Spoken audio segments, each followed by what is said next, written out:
Former UFC heavyweight champion and Hall of Famer Randy Couture was airlifted to a burn center with serious injuries after a car crash. According to TMZ, Couture was slated to make his National Hot Rod Association racing debut this year. He was involved in an accident during preparation on Tuesday during practice runs at a racetrack in Kansas City. This resulted in first and second degree burns, trauma injuries, and smoke inhalation. TMZ reports that Randy completely wrecked the car. However, he is expected to fully recover. Ben Askren made his first public comments last night since being hospitalized with severe pneumonia. He has received a double lung transplant and revealed that he actually died 4 times during this whole ordeal. What's up, guys? Have not given you an update in a while. Figured you deserve one. Whenever this is all the way over, I actually just read through my wife's journal because I don't remember anything from May 28th to July 2. No recollection. Zero idea. No idea what happened. We'll kind of go through it all, and I just read through my wife's journal. It's like a movie. It's ridiculous. So I only died 4 times, right? Where the ticker stopped for about 20 seconds. That's not ideal. I don't know if you guys know that. But I got the double lung transplant. I made it out to the other side of it, gaining quite a bit of strength. We're going to use everything again. I was actually on the scale yesterday, 147 pounds. I've been on 47 pounds since 15 years old. So I was like 50 pounds in a 45-day period. So man, that was a battle. Luckily, I don't remember most of it. And the thing that was most impactful to me was all the love I felt from everybody. And it was almost like I got to have my own funeral.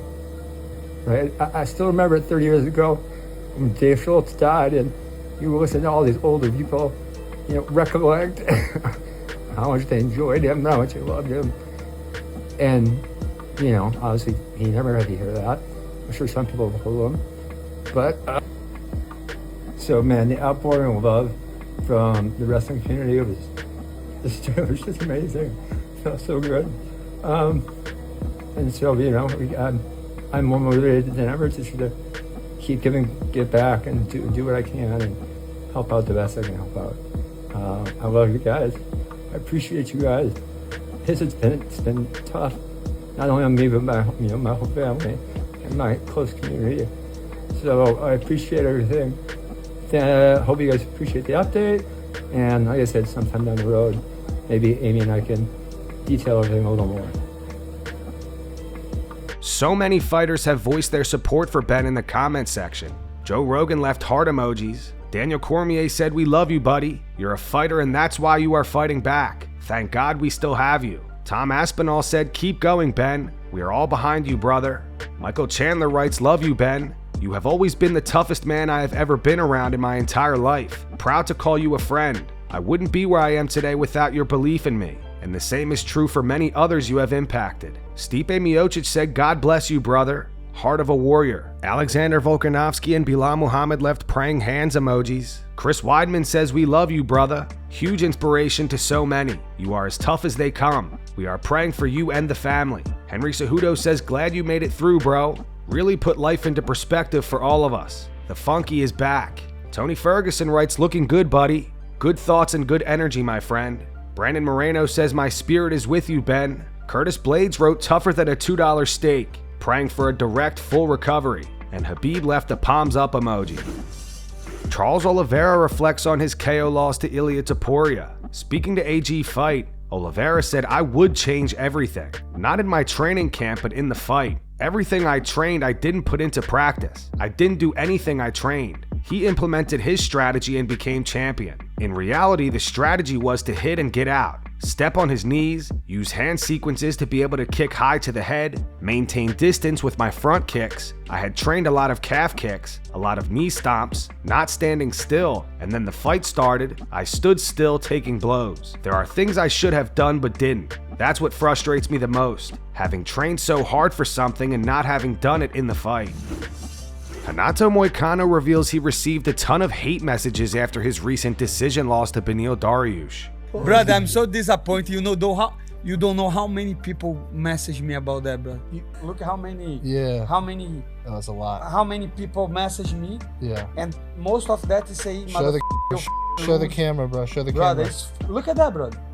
Show the camera, bro. It's unbelievable, brother. How many? You're so popular, bro. Look at that. Look at that, brother. And it's not good comments. It's people like telling me that I'm balding. You know, most of the comments is like that, man. It's all hate, right? It's all. Moican is crazy. His thing is, we have the right in Brazil very strong and the left. It's just like here. Yeah. In Brazil is worse because the left is even more. So it's more left. It's a socialist country, my brother. And they hate Beneil Dariush, brother. Brazilian people now hate Beneil Dariush because they say, hey, we are expecting you in the mic talking our Yeah. and then Beneil Dariush goes over there like a old dude, you know? So people are hating on me because I let this mother speak, bro. Yeah. That's the truth.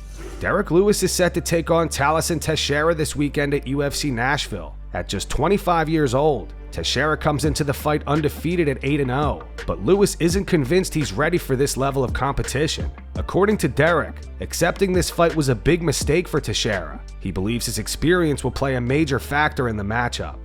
It is a silly question because I don't care about being main event and stuff like that. It'd be good to be first fighter of the night. At this point in my career, I don't care about being main event. But I'm here, so I guess I'm happy for it. I think it comes into play a lot. I fought way more tougher fighters than this guy has. Most of his guys, all his wins just came against guys that was 0-1, 0-2, 1-1, that really having no experience. So they're really trying to build this guy up for failure. That's what I believe.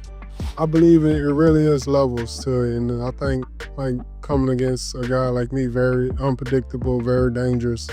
You never know what you're going to expect, and so I think it's just too early for him to fight someone like me. That's the only fight I watched of him. That's the only time I ever heard of him, also, and so and I really don't even remember all of it, that fight right there, because I wasn't really thinking about the guy. Yeah. So I'm gonna have to go back and watch all his fights today. I guess he's a heavyweight. I guess we all really go out there and try to knock a guy out in the first round. That's always the goal for me. So just like, that's good. So I'm not trying to be in there no longer than he trying to be in there. So let's get it over with. I guess that's good. I guess you can compare my career to Shaq without the championships. Shaq later in his career, he was still relevant, even though he was bouncing around team to team, but he was still relevant. So I think you can say that's somewhat of my type of career. He should expect that a guy going to come at him like no other opponent had came at him before. He's going to realize that he made a big mistake signing that paper. Max Holloway explains why he needs to defeat Dustin Poirier at UFC 318. Currently, Max is 0-3 to Alexander Volkanovski and 0-2 to Dustin. He says he's not too concerned about the BMF title. However, he just doesn't want to be 0-3 to another fighter. In an interview with MMA Junkie, Max said, "I'm 0-3 in one trilogy. I'm not trying to be 0-3 in two trilogies. That's the main thing going through my mind. The BMF title is cool and everything, and making history is great. But the main history I ain't trying to make is be a man who fought two different trilogies and went 0-3. I'm focused on going out there and getting my hand raised. Shout out to Dustin Poirier, the Diamond. He's a beast. He's an animal. He's a legend. I know this is his last dance, but I've got to play the spoiler here. I need this one. You're only as good as your last fight, and my last fight wasn't so good. That first fight, me and Dustin are not even recognizable. Then the second fight is what it is. We went out there and did our thing. I thought I did enough. I obviously didn't. 3 people sitting ringside had it as a decision, and it went the other way. There's nothing to cry about spilled milk. We've just got to worry about the next one. I'm straight focused here, and I can't wait. The only right way to get a trilogy done now with me and him is for 1, he got the sub, 2nd, he got a decision. So let's figure out this trilogy and hopefully get a KO in this one. with me being on the winning side. That would be cool. Calvin Kattar is set to face Steve Garcia this weekend. Kattar's been in a tough spot lately, with just one win in his last 6 fights. But he says he's not thinking about that going into this one. He's focused on making the right adjustments and getting back in the win column.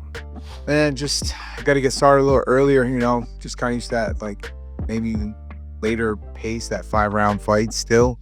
Tough last the way the last few of them went, but, just being able to cut off the cage a little bit better when these guys decide to get on their bikes and just run around, being able to corner them a little bit better. Other than that, each time you step in there, it's you got to kind of reset. Even off a win, I wouldn't really be focusing on the last fight. So we got this one ahead of us, and he's got my full attention. Yeah, through experience and working at it, it's just like any other skill. You try to develop it, and Micah, the mental coach here, he's a great asset and tool. Shout out to UFC PI for housing him and having him for all the athletes and the athletes that are smart enough to take advantage. But yeah, just through experience and realizing that nothing behind you is really going to serve you.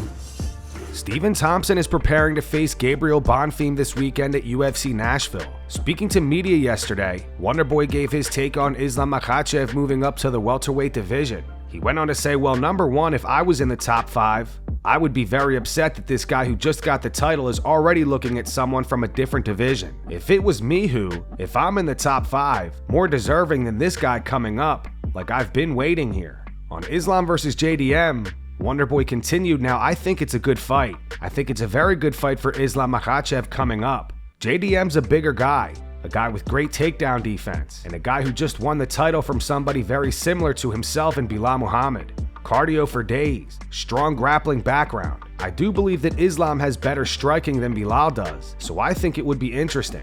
But I think it's a very tough fight for Islam for sure.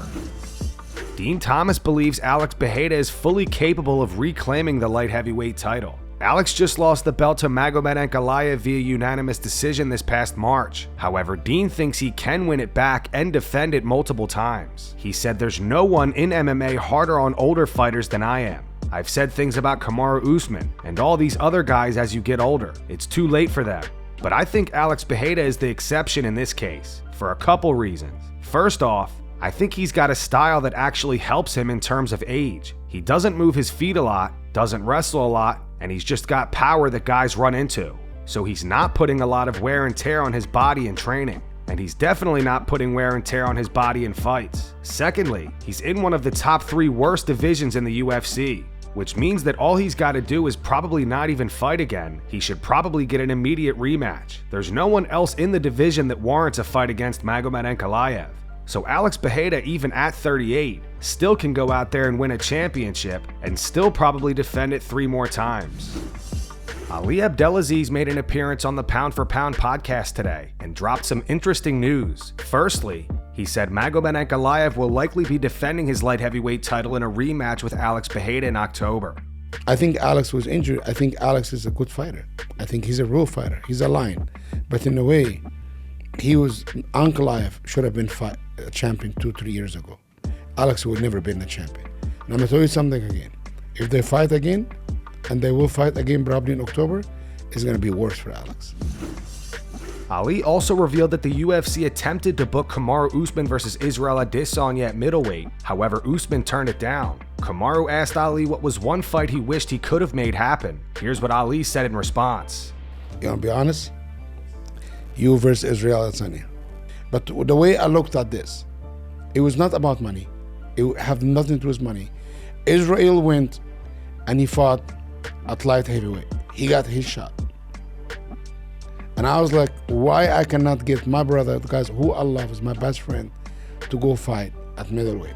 But bro. UFC wanted, but listen to me. UFC wanted this. Kamaru went against it. And this is honest to God the truth. The only reason this fight didn't happen because Kamaru didn't allow it to happen. And that's going to wrap it up for the news. Thanks for watching. For daily MMA news and content, subscribe to Full Mount MMA and click the bell icon to be notified when we post videos. Here are the 3 top comments from last video. The first one's from Rice Cake Johnson. It says, I like Joshua Van even more now hearing that he is living with his mom and also taking care of her since his dad passed. What an awesome young man. The second one says, no one cares about Jones' sham retirement. We have all moved on already. And the final one's from John O. Harper. It says, Jones is retired until he steps back into the octagon. He thrives off getting attention, just like McNugget. Those were the 3 top comments from last video. If you want to be featured in the next one, all you have to do is comment down below. And if you missed yesterday's news, click the video on screen right now to get caught up.